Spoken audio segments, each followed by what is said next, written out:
Welcome back to my channel. तो मैं आज आपको 6 अगस्त 2022 के द हिंदू का एनालिसिस देने वाली हूँ। चलिए देखते हैं।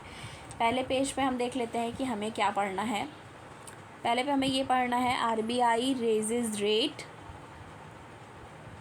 वो निम्बल पॉलिसी। ठीक है, तो इसमें क्या पढ़ना है देखते हैं। Policy repo rate raise by 50 पैसे। तो जो पॉलिसी का रेपो रेट है वो बढ़ा है 50 पैसे पॉइंट। ठीक है, 5.4% इतना। With inflation remarking at elevated level, monetary policy committee MPC of the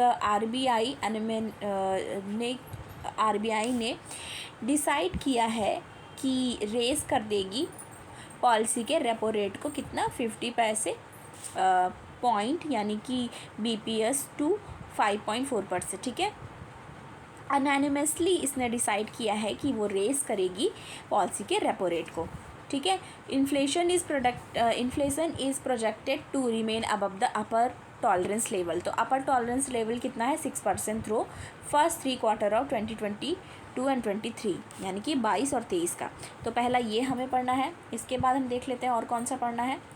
दूसरा हमें ये पढ़ना है चाइना सैंक्शन पेलोसी सस्पेंड की US स्टॉक। तो इसमें क्या देखना है, Beijing continues live fire drill in 6 region around Taiwan. तो बीजिंग कंटिन्यू कर रहा है जो उसके फायर ड्रिल्स हैं, 6 रीजन्स ऐसे हैं जो कि अराउंड ताइवान है।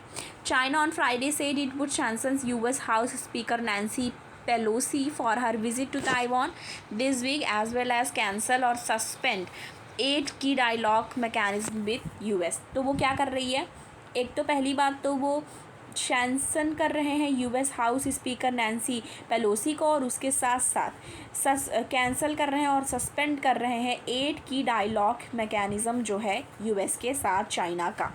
ठीक है, तो measure came as a Chinese military continue for a second day it's live fire drill in 6 region surrounding Taiwan. तो 6 जगहों पर जो कि सराउंडिंग जगह हैं ताइवान से, वहाँ पे ये चीज़ लगातार हो रही है। The military exercise will have effectively blockaded the waters and airspace in 6 regions and resulted in major disruption to shipping of the flight to Taiwan will continue till Sunday। तो संडे तक ये कंटिन्यू रहने वाली है। आगे देखते हैं, आगे इसके आ जाएंगे हम। तो हमें इसके बाद क्या पढ़ना है, supreme court verdict for bodily autonomy. तो ये हमें पढ़ना है कि supreme court mood verdict for bodily autonomy. ठीक है, इसमें क्या है, rule under MTP act permit pregnancy termination up to 24 weeks in 7 category. तो जो रूल्स हैं अंडर MTP, ठीक है, तो वो क्या प्रोवाइड करती है, परमिट कर देती है प्रेगनेंसी टर्मिनेशन 24 वीक्स के लिए 7 कैटेगरीज में। ये बताया गया है। सुप्रीम कोर्ट ने फ्राइडे को कहा इट में लूजन द रिस्ट्रिक्टिव ग्रिप। तो लूज़ कर रही है जो रिस्ट्रिक्टिव ग्रिप है 51 ईयर्स ओल्ड अबॉर्शन लॉ पे। ठीक है, बार्स अनमैरिड वुमेन जो हैं उनके लिए terminating pregnancy up to 24 weeks old से the prohibition was manifestly arbitrary and violative of women right to bodily autonomy and dignity. तो क्या कर रही है ये वॉलेटिव है वुमेन्स के राइट को, जो बॉडली ऑटोनॉमी और डिग्निटी को लेकर के। और ये बेंच जो है, bench of justice DY Chandrachud है, JB पर्दीवाला है, उन्होंने क्या कंसीडर किया, pronouncing a judgment which would put this unmarried women on par with anguished. ठीक है, anguished women with less than 20 week old pregnancy who run the danger of suffering a mental breakdown. ठीक है, तो mental breakdown से जो सफ़र कर रही हैं उनके लिए, उनकी भी बातों को ध्यान में रखा गया है। अब MTP एक्ट क्या है, medical termination of pregnancy act 1971। ठीक है, जिसमें रूल है, ठीक है, और इसका जो रूल है 2003 का प्रोहिबिट करता है जो अनमैरिड वुमेन को बिटवीन 20 वीक्स एंड 24 वीक्स, ठीक है, pregnant to abort with the help of registered medical practitioner. मतलब अगर ये किसी मेडिकल कंडीशन में डॉक्टर के द्वारा कहा जाता है तब उस केस में ये किया जा सकता है, ऐसा बताया जा रहा है। ठीक है, मेडिकल रिस्क क्या है इसमें बताया जा रहा है। Ultimately what does the legislature ended? The legislature has not just use the word husband, it has also used the word partner. So the legislature is not just concerned about women who are undergo pregnancy within marriage but outside marriage too. Medical risk is the same for both married और unmarried women. Justice Chandrachud ने ये चीज़ observe किया है। तो ये बहुत ज़्यादा important एक न्यूज़ हो जाता है। आगे चलते हैं, आगे देख लेते हैं और क्या पढ़ना है। आगे हम आ जाएंगे पेज नंबर 6 यानी कि एडिटोरियल वाले पेज पे हम आ गए हैं। इस पे हमें ये पढ़ना है lesson for India from the Taiwan stand of, हमें ये पढ़ना है।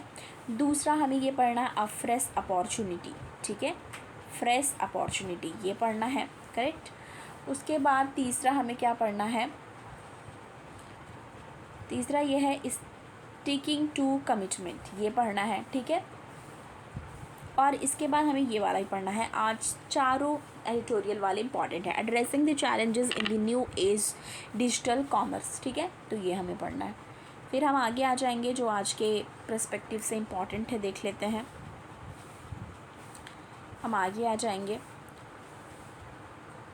हम यहाँ पे आगे पेज नंबर 11 पे, जिसमें हमें ये पढ़ना है US won't let China isolate Taiwan, Pelosi. तो पेलोसी जो हैं उनकी तरफ से क्या बोला गया है, जो नैन्सी पेलोसी जो यूएस की हाउस स्पीकर हैं, जो कि गई हैं, जिन्होंने विज़िट किया ताइवान को। ठीक है, उन्होंने क्या बोला कि यूएस ये नहीं चाहता, ठीक है, कि चाइना आइसोलेट करे ताइवान को। ठीक है, वो नहीं चाहता, बोल रहे हैं कि नहीं करने देगा यूएस ऐसा चाइना को कि वो आइसोलेट कर दे ताइवान को। In Tokyo on the final leg of her Asian tour, she says the trip was not about changing the status quo. तो वो बोल रही है ये ट्रिप इसलिए नहीं है कि किसी भी तरीके का चेंजेस लाया गया है स्टेटस को में। ठीक है, वो उन्होंने अपनी तरफ से ये क्लियर किया है।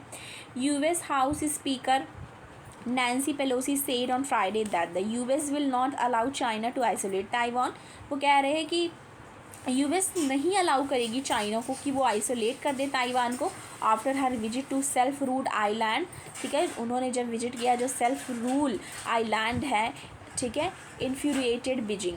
ठीक है, तो उन्होंने ये चीज़ बात सामने रखी है। आगे देख लेते हैं और क्या हमें पढ़ना है। इसके बाद हम आ जाते हैं पेज नंबर 12 पे। इस पे हमें पढ़ना है bank can not always rely on RBI to fund credit of take Das. ठीक है, तो इसमें क्या बताया जा रहा है, lender need to mobilise more deposit to aid credit growth says RBI governor. तो RBI के जो गवर्नर है शशिकांत दास जी, ठीक है, तो RBI के जो गवर्नर है शशिकांत दास जी, उन्होंने फ्राइडे को क्या बोला कि bank could not perennially rely on the central bank, कि हमेशा बैंक को जो पेरिनियली रिलाई नहीं होना चाहिए सेंट्रल बैंक के मनी पे, ठीक है, सपोर्ट करने के लिए क्रेडिट ऑफ टेक को। और वो ये बोल रहे हैं नीडेड टू मोबिलाइज, ठीक है, needed to mobilise more deposit to aid credit growth, और ज़रूरत है कि मोबिलाइज़ किया जाए और ज़्यादा डिपॉजिट जिससे एड किया जाए, यानी कि बढ़ा सकते हैं क्रेडिट ग्रोथ को। तो ये गवर्नर जो शशिकांत दास जी हैं RBI के गवर्नर, उनकी तरफ से ये बात कही गई है और इससे रिलेटेड इस आर्टिकल में बात बोली गई है।